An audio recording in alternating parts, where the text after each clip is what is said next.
Një pra më të komplikuar të infrastrukturës, por për të thënë të drejtën sot kjo nuk ka të bëjë thjesht me infrastrukturën, ka të bëjë me krenarinë kombëtare dhe një premtim të dhënë nga Edi Rama,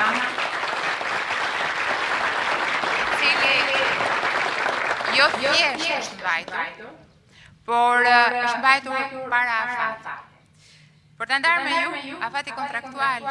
i këtij konsorciumi ka qenë që në pranvera 2026, por meqense ne kemi bërë një premtim këtu pikërisht në Vlorë në nëntor të vitit 2021, si për aeroportin e Vlorës ashtu dhe për tunelin e Llogaras.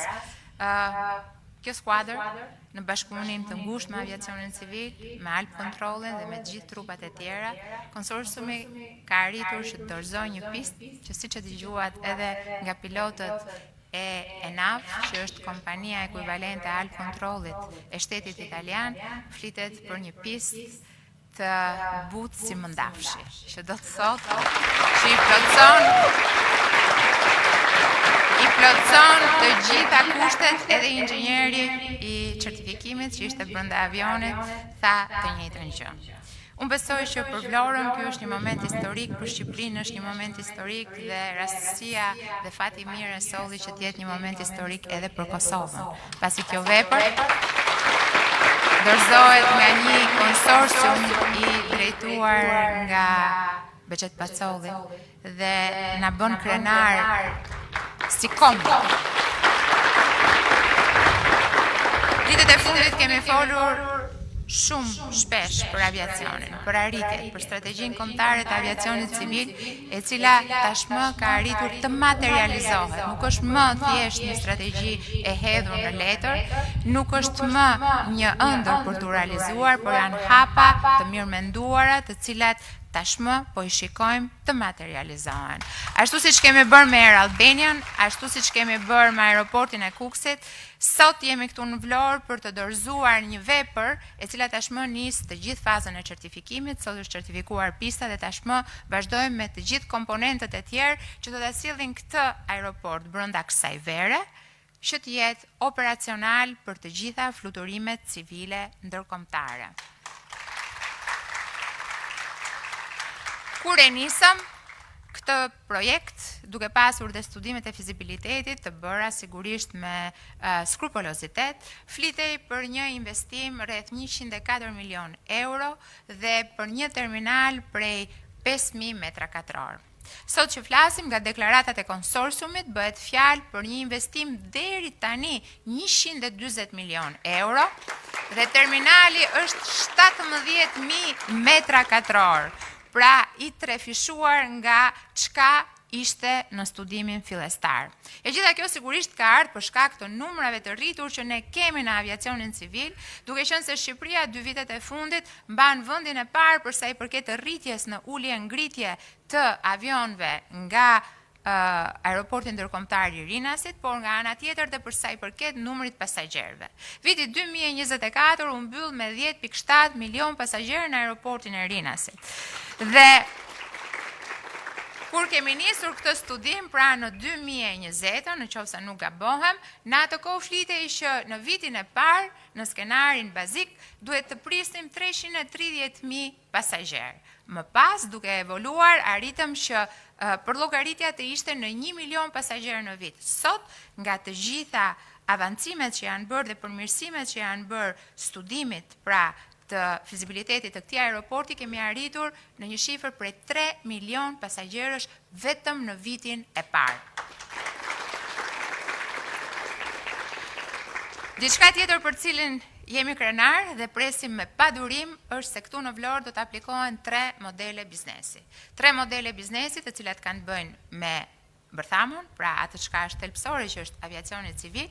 E dyta është mirëmbajtja e avionëve, një sektor totalisht i ri. Një sektor i ri i cili përveç faktit që do të sjellë të ardhura shtesë në industrinë e aviacionit civil, duke pas parasysh të gjithë avionët që do vinë dhe do qëndrojnë në Shqipëri për disa ditë për tu mirëmbajtur, nga ana tjetër krijon dhe një mundësi të re punësimi, e cila nuk ka qenë deri më sot në Shqipëri, që ka të bëjë me inxhinierët avionics apo edhe teknikët. Dhe modeli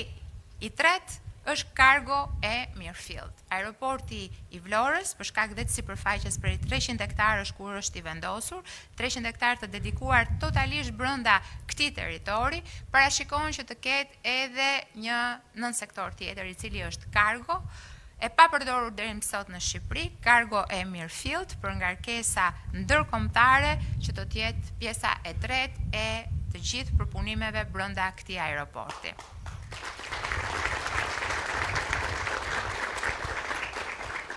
Sigurisht, to janë 3 modelet e biznesit, por ky aeroport do të kthehet edhe në një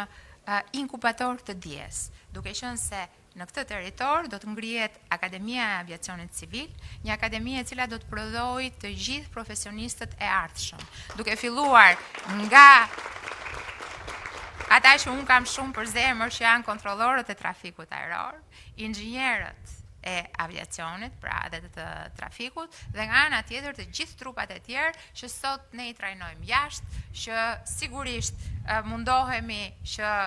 të bëjmë trajnime gjatë punës, pra on job training siç quhet në gjuhën tonë, të aviacionit, por nga ana tjetër ne do të kemi të gjitha këto kapacitete këtu.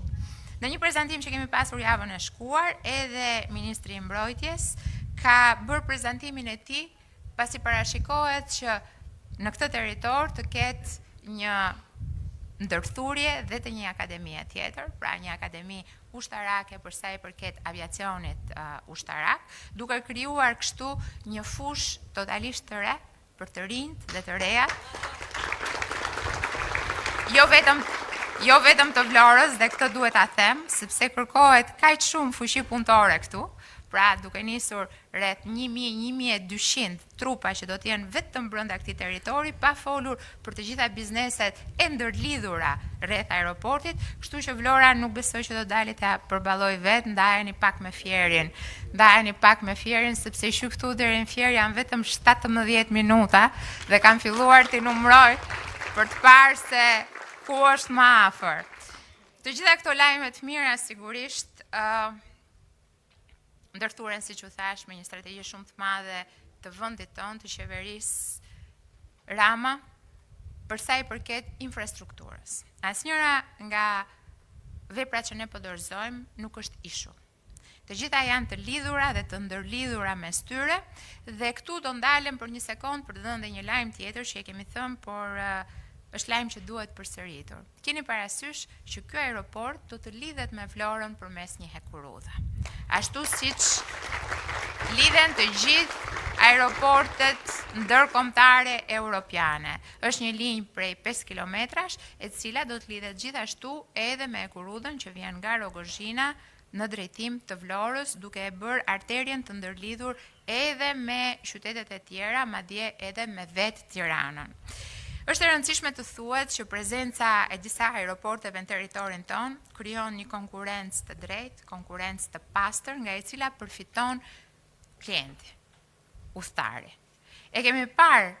se si ka ndodhur në aeroportin e Rinasit, kur nga më pak se 28 destinacione, sot kemi më shumë se 160 destinacione, e kemi parë kur monopoli mbaj nga pak kompani, se çfarë ndodh sot kur në aeroportin ndërkombëtar të Rinasit ka shumë kompani që operojnë, rreth 49. E gjitha kjo është përkthyer në benefite për udhëtarin. Benefite për klientin udhëtar të aviacionit civil, duke ulur kështu çmimin e biletave, duke ofruar përzgjedhje të ndryshme të destinacioneve, të orareve, të kompanive ajrore, duke i kualifikuar ato sipas cilësisë të cilën ofrojnë. E njëjta gjë, por dhe më shumë do të ndodh me fillimin e operimeve në aeroportin e Vlorës, atëherë qytetarët e Shqipërisë, qytetarët e Kosovës, madje edhe vizitorët tanë do të kenë mundësinë që të zgjedhin se cilin nga aeroportet duan ata të frekuentojnë, dhe midis aeroporteve do të ketë një kompeticion të pastër, jo vetëm për sa i përket çmimeve, por edhe cilësisë.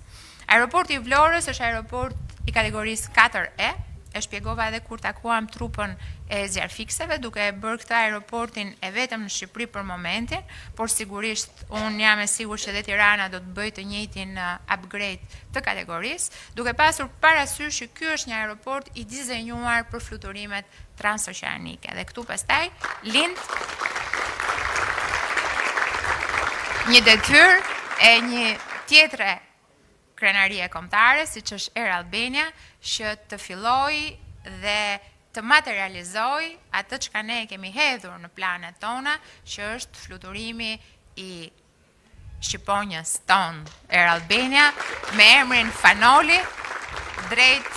kontinentit tjetër, në destinacionet që janë më të kërkuara nga shqiptarët, siç është New Yorku apo Detroit dhe gjithçka tjetër ne